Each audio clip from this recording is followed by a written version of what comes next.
Hello and welcome back to 1 2 3 classes. Friends, हमारा science में chapter number 1 चल रहा है रासायनिक अभिक्रियाएं एवं समीकरण। तो इसमें हम कुछ चीज़ें लास्ट वीडियो में देख चुके थे, अब से आगे देखते हैं। अब हमारा टॉपिक है रासायनिक अभिक्रियाओं के प्रकार। रासायनिक अभिक्रियाएं कितने प्रकार की होती हैं? तो हमको पता है कि रासायनिक अभिक्रियाएं काफ़ी प्रकार की होती हैं, लेकिन उनमें से कुछ जो मेनली आपके सिलेबस में हैं वो हम यहाँ पे बताएंगे। तो पहली है कॉम्बिनेशन रिएक्शन, यानी योगात्मक अभिक्रिया, जिसे हम संयोजन अभिक्रिया भी कहते हैं। ठीक है, तो जब दो या दो से अधिक पदार्थ मिलकर एक नया पदार्थ बनाते हैं तो यह अभिक्रिया योगात्मक या संयोजन अभिक्रिया कहलाती है।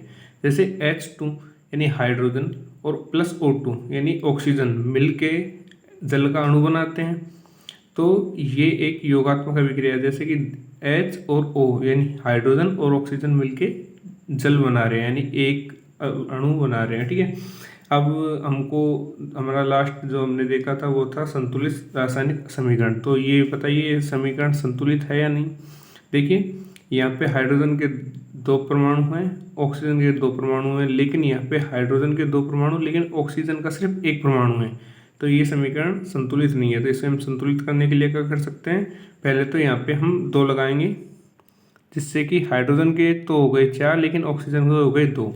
अब यहाँ पे हाइड्रोजन के 2 है तो इसके आगे हम 2 लगाएंगे तो ये हो जाएंगे 4। तो अब हमारी अभिक्रिया संतुलित है।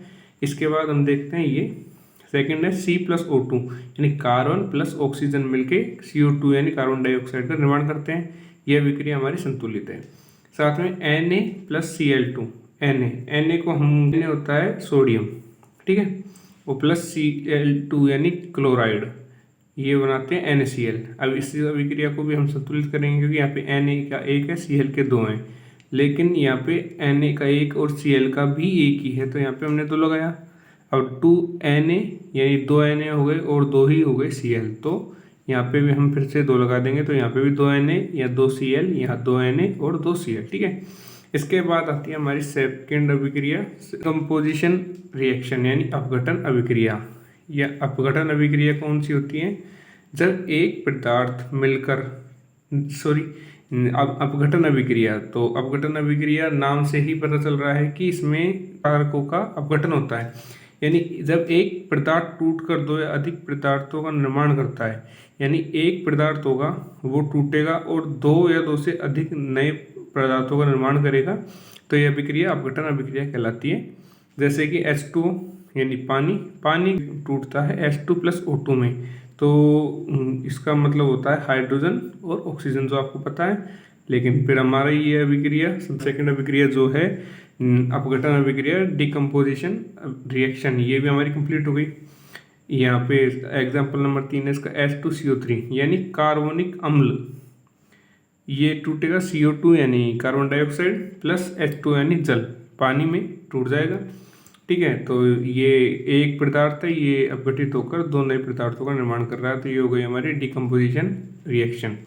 इसके बाद है हमारी थर्ड डिस्प्लेसमेंट रिएक्शन यानी विस्थापन अभिक्रिया। तो विस्थापन अभिक्रिया जैसे कि इसके नाम से पता चल रहा है कि यहाँ पे स्थान से दूसरे स्थान पे जाता है, यानी कि यौगिक जब किसी अभिक्रिया में एक यौगिक में एक तत्व दूसरे तत्व को प्रतिस्थापित कर देता है। प्रतिस्थापित करना क्या होता है? उसके स्थान से हटाकर उसे उसके स्थान पर स्वयं आ जाता है, तो यह अभिक्रिया विस्थापन अभिक्रिया कहलाती है। अब ये बात भी है कि कोई भी किसी को भी हटा देगा क्या? नहीं, कोई भी किसी को भी ऐसे नहीं हटा सकता। इसके लिए उसकी क्रियाशीलता देखी जाएगी। तो जो ज़्यादा क्रियाशील परमाणु होगा वो कम क्रियाशील परमाणु को प्रतिस्थापित कर देता है। जैसे Mg+CuNO3। Mg का मतलब होता है मैग्नीशियम, CuNO3 कॉपर नाइट्रेट। ठीक है, Cu कॉपर है और NO3 का उल्टा ही है नाइट्रेट, और Mg मैग्नीशियम। तो मैग्नीशियम Cu से ज़्यादा क्रियाशील है, तो ये Cu को प्रतिस्थापित कर देगा अपने विलयन से, तो ये हो जाएगा MgNO3 magnesium nitrate plus Cu यानी कॉपर। ठीक है, इसी प्रकार सेकेंड एग्जाम्पल ले लेते हैं जिंक प्लस HCl। जिंक और HCl है हाइड्रोक्लोरिक अम्ल। ठीक है, तो जिंक H में हाइड्रोजन को हटाकर उसकी जगह ले लेगा, क्योंकि जिंक हाइड्रोजन से ज़्यादा क्रियाशील है, तो जिंक क्लोराइड बनेगा, प्लस में हाइड्रोजन निकल जाएगा बाहर। ठीक है, तो अब आप सोचेंगे कि ये कौन सा कितना क्रियाशील है, कौन क्रियाशील नहीं है, इसका मुझे कैसे पता चलेगा? तो उसके लिए हमारा है ये धातुओं की क्रियाशीलता का क्रम। तो इसमें जैसे हम ऊपर से नीचे की ओर जाते जाते हैं तो क्रियाशीलता घटती जाती है, यानी सब ऊपर वाला सबसे ज़्यादा क्रियाशील, नीचे वाला बिल्कुल सबसे अक्रिय यानी कम क्रियाशील होगा। तो इसमें आता है पहले नंबर पर पोटेशियम, सबसे ज़्यादा क्रियाशील है। इससे कम क्रियाशील है सोडियम, इससे कम क्रियाशील है कैल्शियम, इससे कम क्रियाशील है मैग्नीशियम, उससे कम है एल्यूमिनियम, उससे कम जिंक, जिंक से कम आयरन यानी लोहा, लोहे से नीचे लेड, लेड के बाद आता है हमारा हाइड्रोजन, हाइड्रोजन के बाद आता है कॉपर यानी तांबा, तांबा के बाद आता है मरकरी यानी पारा, उसके बाद आता है सिल्वर, सिल्वर यानी चांदी, और सबसे कम क्रियाशील है हमारा सोना। तो सोने की बनी हुई चीज़ें कभी जल्दी से किसी से क्रिया नहीं करती, वो अक्रिय होती हैं, ठीक है। तो अगर हम नीचे से ऊपर जाएंगे तो इनकी क्रियाशीलता क्रम बढ़ता जाएगा, मतलब नीचे वाली चीज़ ऊपर वाले को प्रतिस्थापित नहीं कर सकती, लेकिन ऊपर वाली चीज़ है, जो ऊपर वाले जो तत्व हैं ये नीचे वाले को आराम से प्रतिस्थापित कर सकते हैं। मतलब पोटेशियम तो सबको प्रतिस्थापित कर देगा, लेकिन सोना सब किसी को भी प्रतिस्थापित नहीं कर सकता है, ठीक है। इसके बाद आती है हमारी fourth reaction, double displacement reaction, यानी दोहरी विस्थापन अभिक्रिया। अभी हमने विस्थापन देखी थी, इसी तरह होती है डबल डिस्प्लेसमेंट। जब यौगिक के दो नए यौगिक बनाने के लिए आयनों का आदान प्रदान करते हैं, मतलब एक अपनी जगह दूसरे को भेज देता है और खुद उसकी जगह चला जाता है।